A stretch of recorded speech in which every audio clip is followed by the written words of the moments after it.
حضرت شیخ الاسلام کی کچھ رشتہ دار بھی تھی، بھانجی بھتیجا کچھ بھی رشتہ دار میں، وہ بھی پردے کے پیچھے بیٹھ کر حضرت کے درس کو سماعت کر رہی تھی۔ سامنے مرد حضرات تھے، پردے کے پیچھے بیٹھ کر وہ نجیبہ بیگم صاحبہ آپ کے درس کو سن رہی تھی۔ اب اتنی خطرناک کتاب اور اس کے اندر اتنی باریکیاں حضرت سمجھا رہے ہیں، اللہ کی معرفت اور اس کے تجلیات کے بارے میں سمجھاتے سمجھاتے حضرت شیخ الاسلام یکایک خاموش بیٹھ گئے۔ شاگرد بھی خاموش ہے۔ استاد پڑھاتے پڑھاتے اگر خاموش بیٹھ جائے تو شاگرد پوچھتے حضرت کیا ہوا، آپ آگے پڑھائیے نا، درس کو کنٹینیو کیجیے، بولتے ہیں مگر وہ بہادر شاگرد تھے، خاموش بیٹھے۔ حضرت کی خاموشی میں بھی کچھ راز ہے، خاموش بیٹھے۔ تھوڑی دیر کے بعد حضرت نے جو ہے وہ جو بات جہاں اٹک رہے تھے وہ بات کو سمجھا دیا، بات ختم ہو گئی، آگے بڑھ گئے۔ اب دیکھیے معزز، بات تو ختم ہو گئی، اب نجیبہ بیگم صاحبہ رحمت اللہ علیہا جو پردے کے پیچھے بیٹھ کر حضرت کے درس کو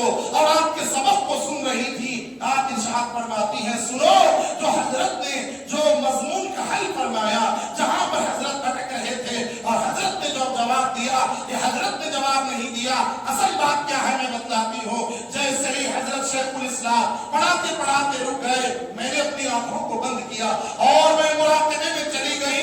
مراقبہ کرنا کوئی معمولی بات نہیں ہے، آج یہ باتیں ہماری زبانوں پر ہے، مگر اللہ والوں سے پوچھو، اور اہل خانقاہ سے پوچھو، وہ آنکھ بند کرتے ہیں اور اپنے آپ کو کبھی حرم مکہ میں پاتے ہیں، آنکھ بند کرتے ہیں، کبھی اپنے آپ کو شہنشاہ بغداد کی چوکھٹ پر پاتے ہیں۔ مراقبہ ہوتی ہی وہ چیز ہے، وہ نہ نظر آنے آنکھ بند کی، یکایک جیسے ہی آنکھ بند ہو گئی تو انہوں نے اپنے آپ کو کہاں پایا؟ خانہ کعبہ کے بازو میں، حتیم کعبہ جو اس طریقے کی دیوار بنی ہوئی ہے، کعبے کے بازو میں نامکمل جو دیوار ہے، وہاں پر آقا دو جہاں صلی اللہ علیہ وسلم اپنے صحابہ کو پڑھا رہے ہیں، درس دے رہے ہیں۔ آقا آج بھی پڑھاتے ہیں اور صحابہ آج بھی پڑھ رہے ہیں، آقا پڑھا رہے ہیں، درس چل رہا ہے۔ درس دیتے دیتے ابھی مراقبے میں دیکھ رہی ہیں، درس دیتے دیتے سرور دو عالم جو معلم کائنات ہے، جو ساری کائنات کو پڑھاتے ہیں، وہ آقا علیہ السلام درس دیتے دیتے ایک خاموش بیٹھ گئے اور اپنے صحابہ سے عرض کرنے لگے، اے میرے صحابہ تھوڑی دیر انتظار کرو، میرا ایک بچہ حیدرآباد دکن میں ایک حل مضمون سے قاصر ہے، ایک مضمون کو سمجھنے سے قاصر ہے، پہلے اس کو سمجھا دیتا ہو پھر تمہارا درس کنٹینیو کرتا ہو۔ حضرت سرکار دو عالم علیہ السلام محرم مکہ سے نظر ڈالتے ہیں، حیدرآباد کا مسئلہ حل ہو جاتا ہے۔ کہاں سے کہاں بھائی، سرکار مکے میں ہے، 1400 سال 1300 سال بعد سرکار اپنا درس دیتے دیتے تھوڑی دیر رکتے ہیں، جیسے ہی سرکار نے توجہ فرمائی ادھر سبق آ گیا، زبان پر سبق آ گیا۔ محترم بزرگوں، 5 مسائل کتابیں حل نہیں کرتی،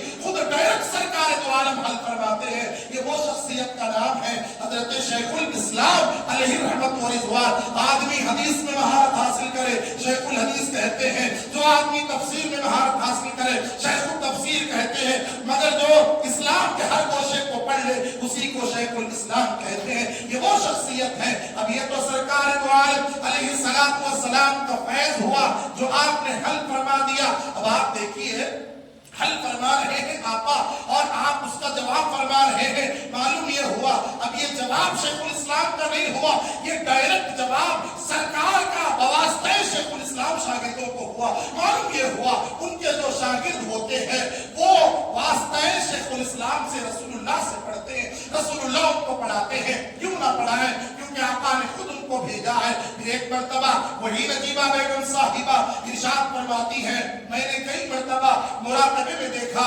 شہنشاہ بغداد حضرت سیدنا غوث اعظم شیخ عبد القادر جیلانی علیہ رحمت و رضوان بغداد شریف سے تشریف لاتے، درس کے دوران تشریف لاتے، شیخ الاسلام درس دیا کرتے تھے اور آپ کھڑے ہو کر کبھی دیکھ کر مسکراتے اور کبھی بیٹھ جاتے اور بیٹھ کر چلے جاتے۔ پھر اس کے بعد علماء نے فرمایا اس کا مطلب یہ ہے کہ حضرت دیکھ رہے ہیں ہم سے جو تربیت پائے ہیں وہ کس طریقے سے درس دے رہے ہیں، وہ کس طریقے سے لوگوں کو پڑھا رہے ہیں۔ اگر بڑا چھوٹے کی مجلس میں آئے فیض دینے کے لیے آتا ہے، چھوٹا بڑے کے پاس جائے تو فیض لینے کے لیے جاتا ہے۔ حضرت غوث اعظم آئے، وہ بڑے ہیں تو اپنے شاگرد کو اور اپنے مرید کو فیض دینے کے لیے آپ تشریف لائے۔ اسی لیے محترم بزرگوں اور دوستوں، ہماری دکن کی سرزمین میں بڑے بڑے اولیاء کرام تشریف لائے۔ میں پچھلی صدی کی بات کر رہا